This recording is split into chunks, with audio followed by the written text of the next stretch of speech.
bruit est-il un problème en réanimation? Alors le bruit est un problème majeur en réanimation puisque c'est une des premières sources d'inconfort décrites par les patients de réanimation. Et dans cette gestion des inconforts, il faut, soignant, avoir une prise en compte de ce bruit. Les patients de réanimation ont un seuil de tolérance inférieur à 30% comparé à des gens comme vous et moi qui sont non hospitalisés. Au niveau des patients, effectivement, le bruit va engendrer du stress, peut inquiéter les proches qui viennent vous visiter leurs patients. Et souvent, ils sont à se dire ça sonne et ils ont besoin d'être réassurés sur l'explication de l'alarme.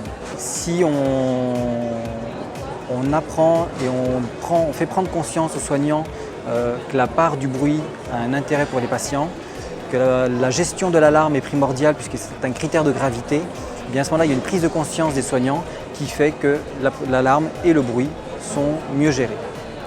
Comment est-ce que vous avez fait pour réduire le bruit?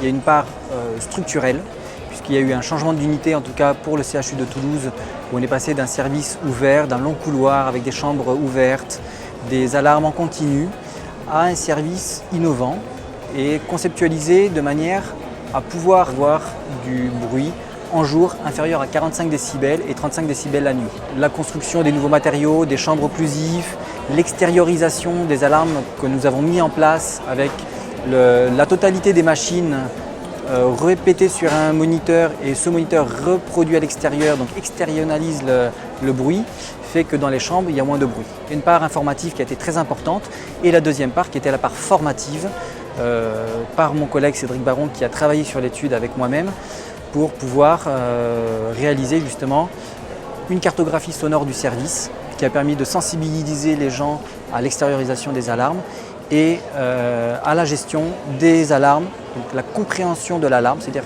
qu'est-ce qu'une alarme, pourquoi on la règle et si on la règle et que ça sonne, c'est-à-dire qu'il y a un critère de gravité et donc être plus vigilant pour éviter de la banaliser. Comment est-ce que la pratique infirmière a changé et comment les soignants ont vécu ce changement? On a fait une étude exploratoire monocentrique pour faire l'état des lieux de l'insécurité, en tout cas le sentiment d'insécurité chez nos collègues. Et ça a été mis en évidence qu'il y avait 85% de nos collègues qui étaient mis en insécurité face à cet isolement phonique. On a réinterrogé la même population de soignants qui avaient connu l'ancien service 3 années après. On s'est aperçu qu'il y avait une diminution de plus de 50% du stress chez ses collègues, chez mes collègues.